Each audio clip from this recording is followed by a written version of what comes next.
जय श्री राम दोस्तों फिर से स्वागत है कुंभ मेला की एक और न्यू इन्फॉर्मेटिव वीडियो में।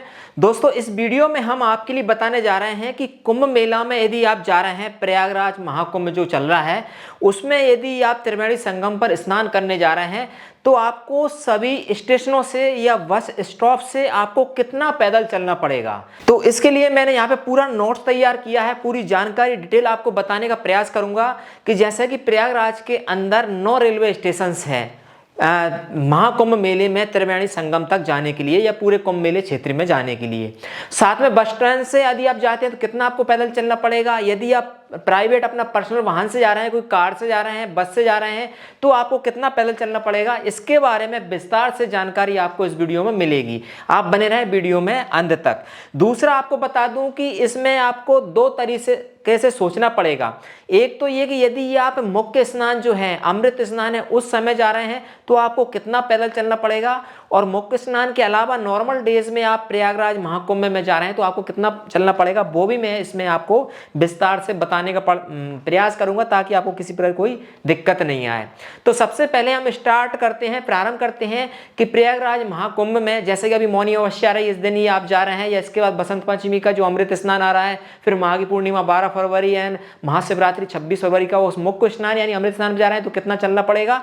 और साथ में हम यहाँ पे स्टार्ट करते हैं कि रेलवे स्टेशन पे आप उतरते हैं, प्रयागराज के अंदर जो 9 रेलवे स्टेशन है उनमें से किसी भी स्टेशन पर उतरते हैं तो आपको कौन से रूट से जाना होगा और कितना समय लगेगा, तब जाके आप संगम में स्नान करें या किसी भी घाट पे स्नान करेंगे तो कितना चलना पड़ेगा। सबसे पहले हम स्टार्ट करते हैं प्रयागराज के अंदर 9 रेलवे स्टेशन है। रेलवे स्टेशन से सबसे दूर का रेलवे स्टेशन जो है वो है सूबेदारगंज रेलवे स्टेशन, सबसे दूर का।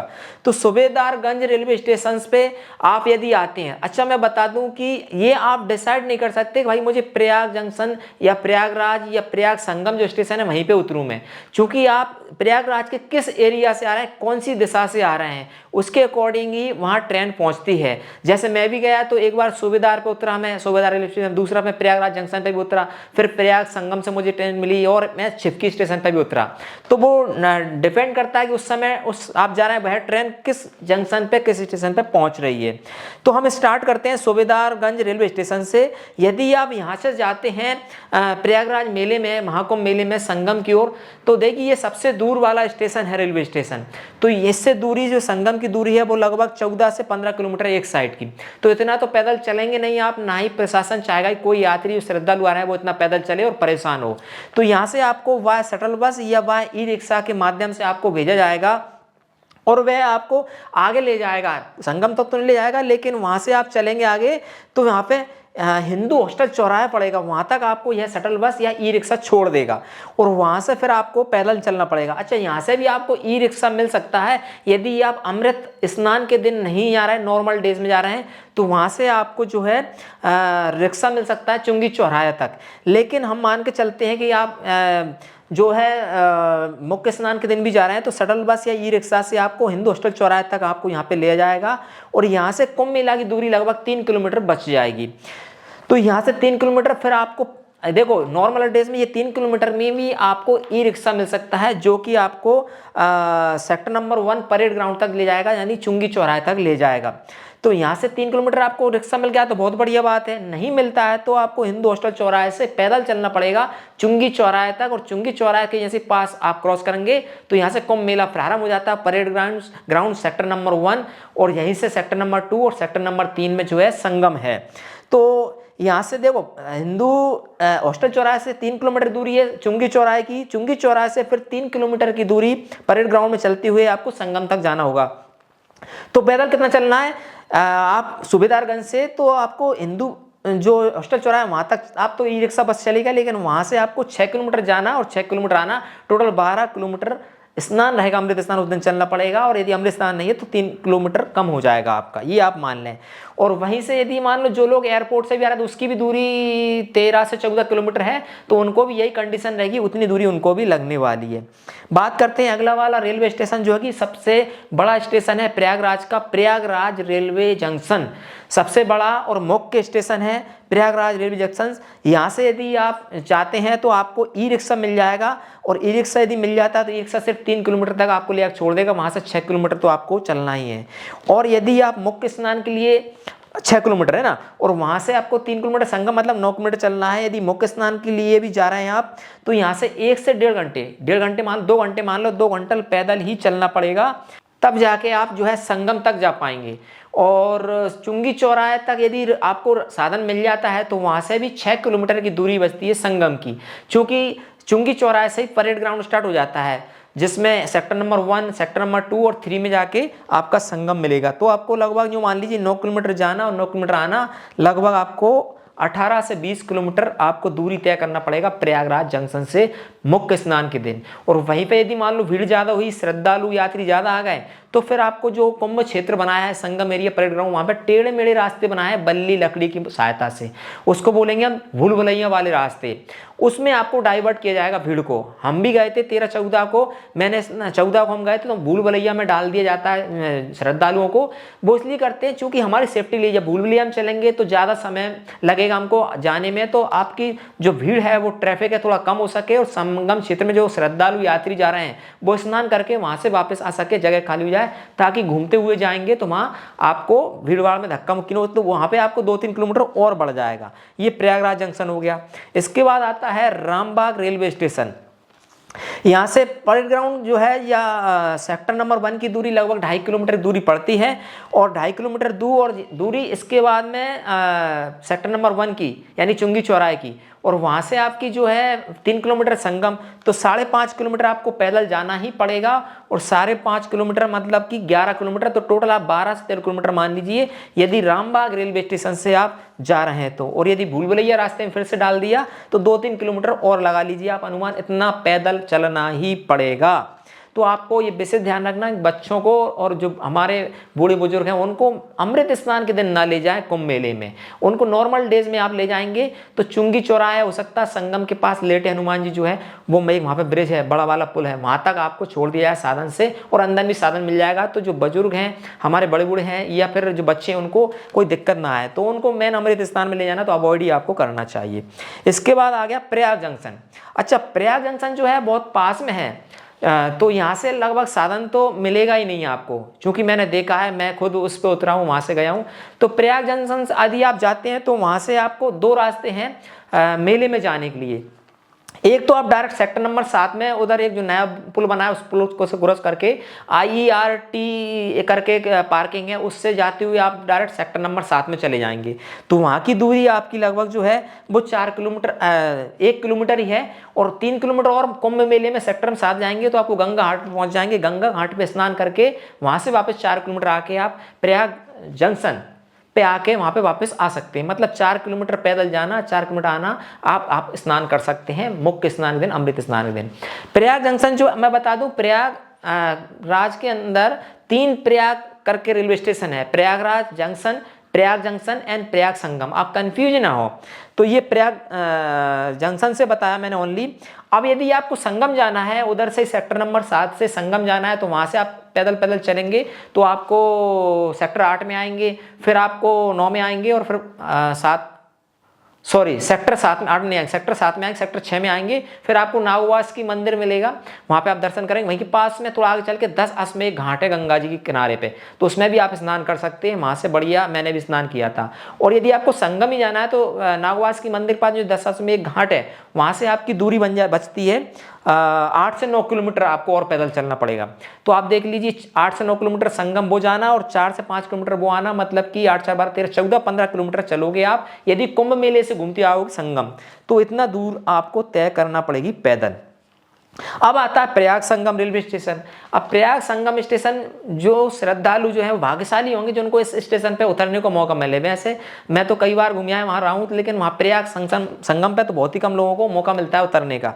यदि मिल गया तो कोई दिक्कत नहीं, ये रिक्शा आप सोचना ही डायरेक्ट आप मेले में ही उतरेंगे। वहां से 500 मीटर दूरी पर कुंभ मेला प्रारंभ हो जाता है, और वहीं से 500 मीटर दूरी पर ही लगभग कुंभ मेले में उतरता है। वो 100 मीटर पे कुंभ मेला है, 500 मीटर दूरी पर 10 अश्वमेध घाट है, वहां पे आप स्नान करें। और वहां से संगम की दूरी भी बहुत कम बचती है, तो आप 3-4 किलोमीटर जाके संगम पे जाके स्नान कर सकते हैं और लौट सकते हैं। और लेकिन जब मौनी अमावस्या आ रही है वहाँ भीड़ आएगी, बहुत ज़्यादा श्रद्धालु आएंगे, तो उसमें आपको समय लग सकता है, क्योंकि टेढ़े मेढ़े रास्तों से आपको प्रशासन घुमाएगा भीड़ को कंट्रोल करने के लिए। ये हो गया। इसके बाद आता है नैनी रेलवे स्टेशन। नैनी थोड़ा दूर है, नैनी और छिपकी स्टेशन दूर दूर हैं। तो नैनी की बात करें तो यहाँ से अरेल घाट के लिए आपको साधन मिल सकता है। इधर आप परेड ग्राउंड चुंगी चौराहा जाएंगे तो आपको बहुत दिक्कत होगी, क्योंकि भीड़ ज़्यादा होगी और ट्रैफिक तो चलेगा ही नहीं। तो आप अरेल घाट साइड जा सकते हैं। अरेल घाट जाएंगे तो वहाँ से आपको सेक्टर नंबर 23-24 बने हुए हैं, 25 बने हुए हैं अरेल घाट पे, वहाँ पे आप जाएँ आराम से और वहाँ पे स्नान करके वहीं से भी आप आ सकते हैं। तो उसके लिए भी आपको 4 से 5 किलोमीटर पैदल जाना पड़ेगा और 4 से 5 किलोमीटर ही आना पड़ेगा, मतलब 10 किलोमीटर आपको चलना ही पड़ेगा नैनी स्टेशन से यदि आप जाते हैं तो। वहीं पास में हम बात कर लें छिपकी रेलवे स्टेशन की। यहाँ पे मैंने उतरा था, मैंने एक शॉर्ट वीडियो डाली आपकी 3 मिनट की, मैं खुद उतरा था उस पर। तो यहाँ से आप अरेल घाट पे डायरेक्ट जा सकते हैं। तो सेक्टर नंबर 24 में जा सकते हैं, वहाँ से 6 से 7 किलोमीटर आपको जाना होगा और 6 से 7 ही आना पड़ेगा, मतलब 13-14 किलोमीटर। और सेक्टर नंबर जी अरेल घाट से जाने से पहले वहाँ पे एक रेस का मिल सकता है छोटा सा लोकल, वहाँ का छोटी दूरी के लिए 1-2 किलोमीटर के लिए ई रिक्शा मिल सकता है नॉर्मल डेज में, या शाही स्नान के तो संभव ही नहीं है। तो आप अरेल घाट जा सकते हैं छिपकी रेलवे स्टेशन से। अब आप बोलोगे सर हमको इधर आना है संगम साइड, तो फिर आपको पूरा वो यमुना न्यू यमुना ब्रिज पार करना है, फिर नैनी ब्रिज पार करना है, फिर आप चुंगी चौराहे पे आएंगे, वहाँ से परेड ग्राउंड सेक्टर नंबर 1 में आएंगे, फिर वहाँ संगम जाएंगे, तो बहुत ज़्यादा दूरी हो जाएगी।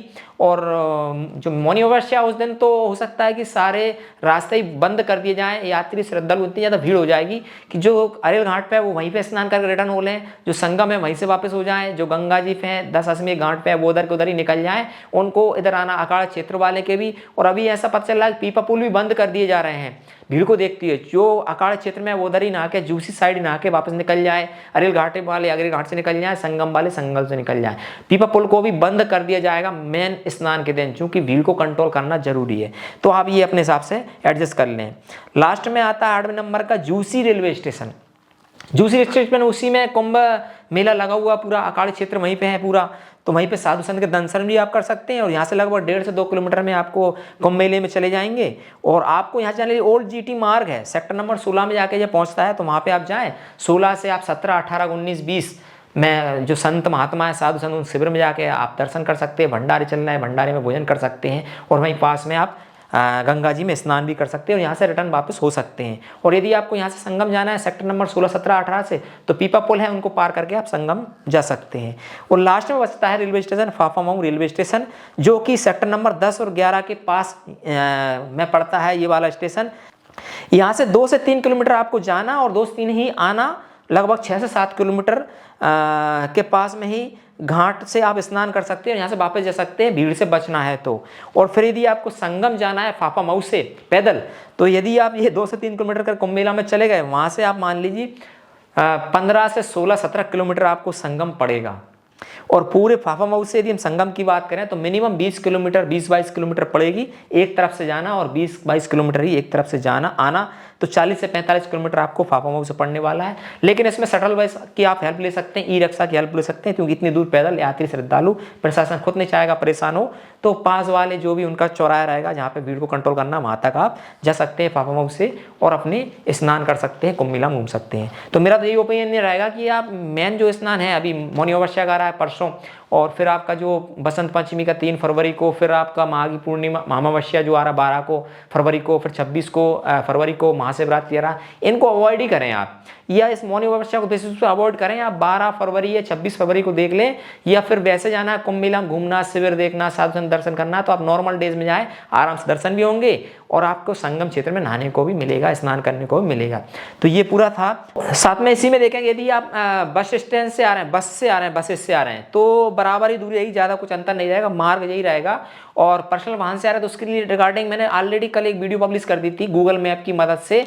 आप 7 मार्ग जो मुख्य मार्ग हैं उससे आ रहे हैं तो मैंने मैप के थ्रू समझाया था, उस वीडियो जरूर देखें। उसमें पार्किंग भी बताई है मैंने, कहाँ पे आप पर्सनल वाहन को पार कर सकते हैं और कितना पैदल चलना पड़ेगा, इसके बारे में विस्तार से उस वीडियो में बनाया है, मैंने बताया। उसकी लिंक यहाँ पे आई बटन पे मैं दे दूँ, यहाँ पे आपको दिख रही होगी, और वीडियो डिस्क्रिप्शन में आपको मिलेगी, उसमें आप देख सकते हैं। तो ये कंप्लीट जानकारी मैंने देने का प्रयास किया कि यदि कुंभ मेला में हम जाते हैं तो पैदल हमको कितना चलना पड़ेगा। आई होप आपकी क्वेरीज जो थी, जो मन में डाउट था, जो आप सोच रहे थे कि भाई कितना चलना पड़ेगा, क्या है, कितनी दूरी पे है, तो वो आपको यहाँ से बेसिक इन्फॉर्मेशन मिल गई होगी। वहाँ की आप कुंभ मेला में जाएंगी तो आपको ऑटोमेटिक वहाँ पर पता चली जाएगा पैदल कितना चलना पड़ रहा है। आई होप आपको बताई गई जानकारी अच्छी लगेगी। अच्छी लगी वीडियो को लाइक करें, मित्रों के साथ शेयर करें और हमारे इस धर्म लोग यूट्यूब चैनल को सब्सक्राइब करें, इसको बड़ा कराएं। हम इस चैनल पर अभी कुंभ मेला की वीडियो डालना है, फिर बाद में धार्मिक यात्राओं की वीडियोस भी बनाएंगे। वो आपको पूरे भारत भ्रमण की धार्मिक यात्राएं की जानकारी इन चैनल के माध्यम से आपको मिलती रहेगी। तो वीडियो स्टॉप करेंगे, मिलेंगे अगली एक और इन्फॉर्मेटिव वीडियो में। तब तक के लिए जय मां गंगे, हर हर महादेव, जय सिया राम।